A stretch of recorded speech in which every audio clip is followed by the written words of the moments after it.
Hi guys, welcome back to my another video. Ngasi su atop video ma miyam da kutul tamjage. Ngasi gi video si thangja numi kuding ki tamjaba Q&A ki thoram dani. Q&A ki thoram si laibak thibidi mamang ki sayol si ma ay kutul tambang am jahudre. Wahang di kya ma hangbire adubo. Hangbire bu wahang sing ado ki pakum do ay message on reply pi ki bisu khara yaugre. Aduga ahan ba hangbirak ba message ani ahum mari mukti ngasi lokus charake. Numitu ahan matharak kibising do aduga makhataba ngasigi amuk kharaga lokus charakan sida mayamda mapung phana ba blo ma ohenjage tare maramdi ai mamang gi sayol sida accident thokpana maram orga mayamda so ai hana hajaki baduni recording lobu ngamdaba aduga blog sem masing ngamdaba kayam sina maram orga isagi awaba kayam leibsina mapung phana mayam gi seba to bungam jakitaba madugi damak channel asigi maikedi gi mayamna ngakpina ba nolongna hangasari ngasi amuk pudun laksari basi Q&A ki thoram sida tongan bu wahang kyama hangbirakhi sing da ini reply pi nang dri basing du ki lokhasage mamang ki tang 13 doida irai numita hangbirakhi ba mamang sayol ki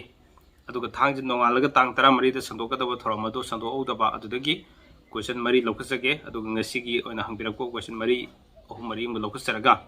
mapung phawa blo ma oina bo hanjarage hatare aduga lokhasab da ba wahang sing se aina ayamba message on reply pija khrabane madugida lokat ngasigi wahang sida lokat charakte haduna mayamna warobi dina baidamta so wafam sima thamjage adudi ngasigi hangbri bu wahang sing asi mayamna khangmin na ya bu wahang kya amasu yauri hatare ko hari bu wahang sing asida kari wahang yauri koina khangmin na hobu ya ba aduga makata na so irai nami kudingi phaja bu wahang sing adum hangbiro haiba wafam thamjaraga mayamna kudol tamjage ngasi Q&A ki mapan so ba tangkak sida tongan ba hangbiri wahang singi paukum channel sigi maikeri gi pijaba kudol tamjage miyeng tamina siko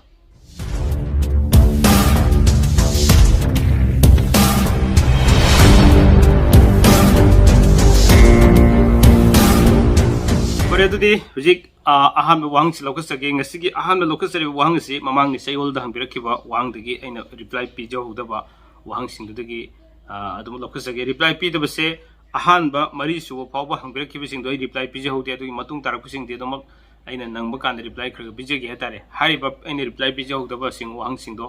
adu lokusage ahan basi mamang se ol hangbirak ki ba naubi marang na sumna hangbirak ki kakai karigumba khra hangjage ai gi isanupi do pokpana sogol sen rasina tula lai su tai karamba nufa ga paknagani amukta haibir oh yam mama mo yam khangbi ho yam kana ba si yam sumaina mama ma oina hangbir ko se masagi dang hangbir ko si channel sig mai ki yam thakase ya tare maramdi mama ma ba sing yam sobo role lei masa sing sibu aphaba yumban mari amada chakhina bagi diet si adumadi yam song lei matang se daina sigi chance loroga haijening mudi koina masano pi natra masano pa si yumban bagi mari leina matam de ikai bagi lambi sambalama thamnara kansida adugi khangogdaba kyam leibna hayeng haibidi takpi hogdabagi lambi kyam leibna jumban lambi la kanda ningamdaba kyam lakpagi lambi kyam lei haitare aduna ngasi isal moirangdagi nobina hangbirekpa wahang sigi matung ina sas lojaraga sumaina mayamda thamjining ise mama mapa moina masasing maruina nupisingda ko nupisingda amadi nupa su dongare khangbi biyaba sigi shorangna relation khara de sigi mari khara de koina tabagi mari khara de thammasu phaba khara lei hatare aduna itan nobina hangbri ba ohang sing seda lai tabagi toidona khanbirono lai masen tabasu adong phai ko khwairi maru ise mamang saina thamjagi bdune mahaki nupi sina sogol se numit po e habane sogol se numit po taragadi nupada yumse ke sen numit po ko fare ko aduga nithogaw numit pokus fare thangje numit pokus fare hariba numising sita pokpa nupa orgadi am chanagani then aduga somuka rasi tu supakna ba nupi gi tula rasi ga pakna basing aya ma thamjakre maru oina ai loina dit panjaro khwaidagi phaba chi tula masen hoibse adumati yam phaya tare sumna thamjagi ko sorry jan nobi wang hangbirak pa gi dokta thagasai mamang da reply pi de pirakhi de habagi warobi ganu habasima thamjage adudi mamangda hangbirakki bu wahang amaga lokus charake mathangi wahang se yam toina hangbirakpa duga mamangri mamangi wahangsi Q&A gi thoromsi pangtholakti wahangti hangre heduna hanaki sididi hangpiraktre hetare inau lartecom every kogi Q&A gi episode khudima yobiri ba inau ni magna mamangi sayol sida hangpirakki bu wahangsi kari nomtang yengsi ko good morning sir okay good morning nungairiba nungaijari ko aduga aikoigi yum manungda haibadi famungi makhada laisau sobudona sorry sauduna lay masi kari kauge afafata kari lege ojana sengna haibirau hai now lartecom somna thamjage laisau yumda lausau laisau so yam phatte phattaba fol ke amle haitari ko maduna masi hekta mention masu yadabane aduga masi ayamana ikona thengnar matamda isana su khara sachaba khara le sidadi ko lighting khrum toga khara magi laisau du tanthokina lambi khara sum toy haitari ko sumaina adugi kano singdudi detail dudi tongan personal sum haijara ge haitari aduga atopa wahang amasu hangbire now lartecom sina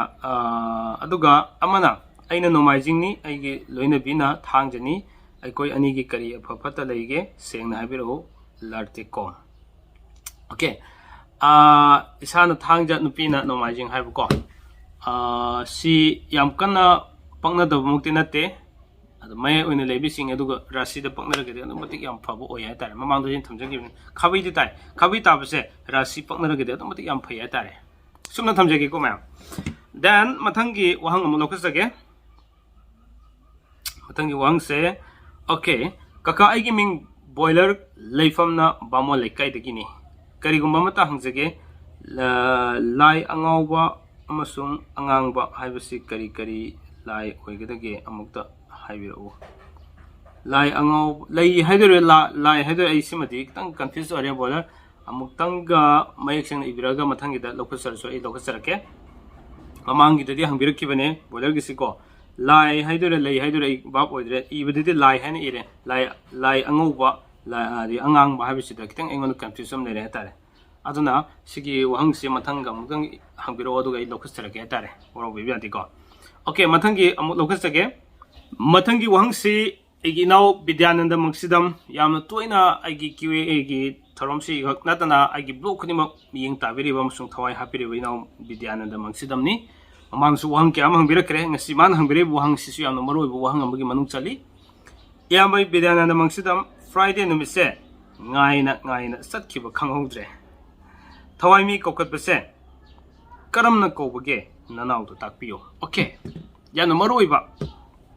ai blog ma semjagen kanjara manesijo ngasi sida jum orasano mapung phadraga som ka semjarake thawai mi ko makhan yami isorgi lai ko ira thoni to godraba lai ko ba bisi su thawai mi ko gi samane aduna tan kaman noi nai koina inau bidana na hangbire bise soidana ki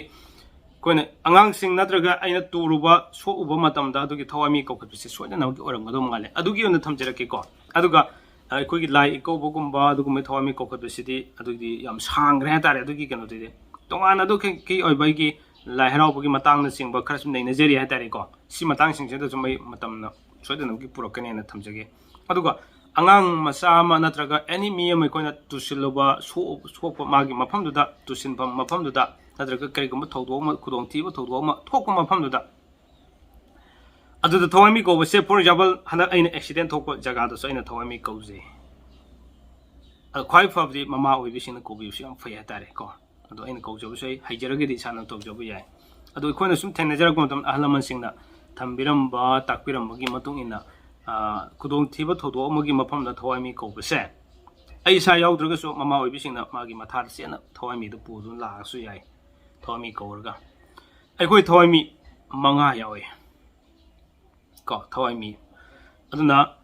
mingnu panbirani se kudamoina Vidyananda harage Vidyananda gi thawai manga mu lao aduga mi ga thana torum ku haina masada na thabi bai tare amuka jagi ko Vidyananda gi thawai manga mu mi ga thana torum lao ku haina thambi ba sumna asi aigi koi pupu koina grandfather sing na takpiram madu khakne atopa leram su ai aduga koina sathajarakpa niyom chinde de sumna sum thamjai ha tare asumna thamjagi yam nungaijai inau Bidananda mangsidamna ngasisu wang hangpirakpa aduga mathangi wang laukasage oza aigi ming Romita lari ingbom lekai dagini mamangda su wang hangjakibani adubo paukhomdi pibirakte PK channel bu thawai yauna yengjai yamna su nungai ꯑꯩꯈꯣꯏꯅ ꯈꯪꯗꯕ ꯌꯨꯝꯕꯥꯂꯣꯟꯒꯤ ꯄꯨꯟꯁꯤꯗ ꯑꯣꯖꯥꯒꯤ ꯆꯦꯅꯦꯜꯁꯦ ꯌꯦꯡꯕꯗꯒꯤ ꯈꯪꯕ ꯉꯝꯂꯦ ꯌꯥꯝꯅ ꯅꯨꯡꯉꯥꯏꯖꯩ ꯑꯣꯖꯥꯕꯨ ꯊꯥꯒꯠꯆꯔꯤ ꯑꯣꯖꯥ ꯑꯩꯒꯤ ꯏꯄꯨꯔꯣꯏꯕꯅ ꯍꯤꯡꯆꯥꯕ ꯇꯥꯏ ꯐ꯭ꯔꯥꯏꯗꯦ ꯄꯣꯛꯑꯦ ꯔꯥꯁꯤꯅ ꯃꯦꯁ ꯑꯗꯨꯒ ꯗꯤꯁꯦꯝꯕꯔ 31ꯗ ꯄꯣꯛꯑꯦ ꯑꯗꯨꯒ ꯑꯩꯅ ꯃꯤ ꯇꯥꯏ ꯔꯥꯁꯤꯅ ꯃꯤꯊꯨꯟ ꯁꯦꯇꯔꯗꯦ ꯅꯕꯦꯝꯕꯔ 18ꯗ ꯄꯣꯛꯑꯦ ꯃꯁꯤꯕꯨ ꯀꯌꯥꯝꯅ ꯐꯠꯇꯕꯒꯦ ꯑꯣꯏꯕꯒꯦ ꯌꯥꯝꯅ ꯈꯪꯅꯤꯡꯅ ꯍꯪꯖꯕꯅꯤ ꯃꯌꯦꯛ ꯁꯦꯡꯅ ꯑꯣꯖꯥꯒꯤ ꯄꯥꯎꯈꯨꯝ ꯊꯥꯖꯅꯤꯡꯉꯤ ꯑꯣꯀꯦ ꯏꯆꯟꯅ ꯔꯣꯃꯤꯇꯥ ꯃꯃꯥꯡꯗꯁꯨ ꯋꯥꯍꯪ ꯍꯪꯕꯤꯔꯛꯈꯤ ꯑꯩꯅ ꯀꯥꯎꯅ ꯂꯧꯈꯠꯍꯧꯗꯕꯅꯦ ꯑꯗꯣ ꯃꯗꯨꯒꯤꯗꯃꯛ ꯉꯥꯛꯄꯤꯅꯕ ꯍꯥꯏꯖꯔꯤ ꯑꯣꯀꯦ ꯍꯥꯏꯗꯤ ꯁꯣꯏꯕ ꯑꯁꯤ ꯇꯧ ꯉꯝꯗꯦ ꯍꯦꯛꯇ ꯃꯌꯥꯝꯒꯤ ꯇꯧꯔꯛꯄ ꯀꯥꯟꯗ ꯈꯔ ꯁꯨꯝ ꯌꯥꯎꯋꯦ ꯍꯥꯏꯇꯥꯔꯦꯀꯣ ꯑꯗꯨꯅ ꯊꯝꯖꯅꯤꯡꯉꯤꯕ ꯋꯥꯐꯝꯗꯤ ꯁꯨꯝꯅ ꯊꯝꯖꯒꯦ ꯏꯆꯟ ꯔꯣꯃꯤꯇꯥꯒꯤ ꯂꯩꯔꯤꯕ ꯄꯤꯕꯤꯔꯛꯏꯕ ꯃꯄꯣꯛ ꯅꯨꯃꯤꯠ ꯔꯥꯁꯤꯅꯆꯤꯡꯕꯁꯤꯡꯁꯤ ꯂꯣꯏꯅ ꯆꯥꯅꯩ ꯑꯗꯨꯒ ꯂꯥꯏ ꯇꯥꯕ ꯃꯤ ꯇꯥꯕꯒꯤꯗꯃꯛꯇ ꯊꯣꯏꯅ ꯐꯠꯇꯕ ꯂꯩꯇꯦ mayai oina leibani ko aduga mapok numit adumati yam paknei sanai then aduga amukso kedawe matamda rasi chut yamna pakna boy thoina kem chingningai oide phataba kem de leite hetare sumna tamjage yam nungai jai isen romidana mamang da wang hangbir kibada aina lokalok da bo yawruga so amuka adi channel sibu thaja biduna amuka hangbirakpa ngakhaile tena thagasari ngasi di lokasarabanina soidena maki mapung phana yengbiraga amuka comment mathangchu lakpigani habgi thajaba thamjari thank you so much Istan Romita mathangi wahang amu lokasage mathangi wahang se okay yam toina hangbirakpane kaka aigi ming Sunday Morangthem Serangpatagini aigi yet thangba khot sida mayek sengba chawbusu manaba samru ani lei masigi folom ta habiru sorangna magi demo amsu pibire takpire tare ko aduga mafam ani sigi sumna thambire mana taise okay mafam ani gi sumna yega takpire yam nuaije isan Sunday Morangthem Serangpatagi maso yam toina aigi Q&A gi thorom si yawbi bani mamang zoina thamjakre nufina yet thangba side ta leiba polse magi nipa da leigeneba while asomna ke dore nipana yet oi thangba side ta leiba polse na nupi da phangeba yamana but tobu हारिबा मफम अनिसिदा कोगी लेरिबसे पाम्बोमगा खुजेंग हाइतारे अनिसिदि लेबा मफमसे येत ngak लेबगी मोंगनि संब्रुसु मयक सेंबो ओरगदि मसि false नि पाल जम लेगनि बतबदबो थोइना फतबा fall केसु लेते हाइतारे को मसिमंगना अदुगा मासे सुमाइना खुत्ता पामम लेबसे मागी थबक खरा को पांगन थौना उथोपगी थबक खरा दे दम सुगली हाइबगी कनोसिदा लई हाइतारे सुमना पी माई फोलसे एने याम नुवाइजै Sunday Morangthem नसु वहां हंबिरकपगी दमत ngam लेतेना थागसरी इ थंबिरेबा वहां सिंग असिगी Q&A gi mapan suba tangkaksida hangbireबा वहां सिंग